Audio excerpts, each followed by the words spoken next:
السلام عليكم ورحمة الله وبركاته. الحمد لله والصلاة والسلام على رسول الله أما بعد. நிலங்களுக்குரிய ஜக்காத் தொடர்பான ஒரு கேள்வி கேட்கப்பட்டிருக்கிறது.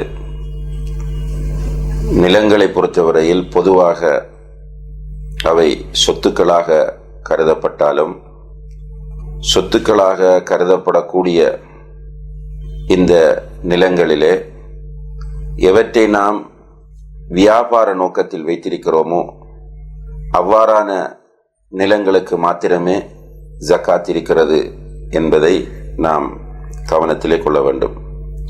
வியாபார நோக்கத்தில் அல்லாமல் சொந்த தேவைக்காக வேண்டி ஒருவர் ஒரு நிலம் வைத்திருக்கிறார், அவர் வீடு கட்டி குடியிருப்பதற்காக, அவ்வாறான நிலங்களுக்கு ஜக்காத் கிடையாது என்பது இஸ்லாமிய அறிஞர்களின் பெரும்பாலானவர்களின் முடிவாக இருந்து கொண்டிருக்கிறது. சில நேரங்களில் அந்த நிலம் விவசாய நிலமாக இருந்தால் அதற்கு ஜக்காத் இருக்கிறதா என்று கேட்டால் விவசாய நிலத்திற்கும் ஜக்காத்து கிடையாது. ஆனால் அதில் செய்யப்படக்கூடிய விவசாயம் அறுவடை செய்யப்படும் போது அதற்குத்தான் ஜக்காத்து கொடுக்க வேண்டும்.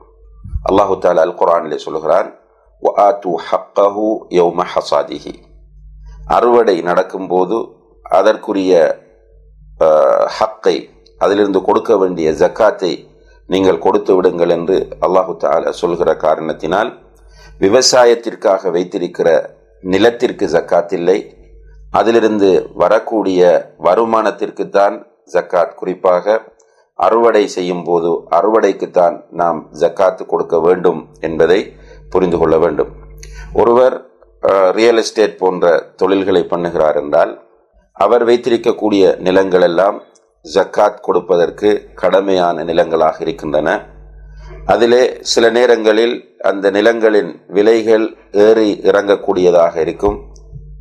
அவர் அந்த ஜக்காத்து கணக்கு பார்க்கிற ஒரு வருடம் பூர்த்தியாகும் போது ஜக்காத் கணக்கு பார்க்க வேண்டும். அந்த நேரத்தில் அந்த நிலத்தினுடைய பெறுமதி என்ன என்பதை பார்த்து அவர் அதற்கு ஜக்காத்து கொடுத்தால் போதுமானது. வல்லாஹு தஆலா ஆலம்.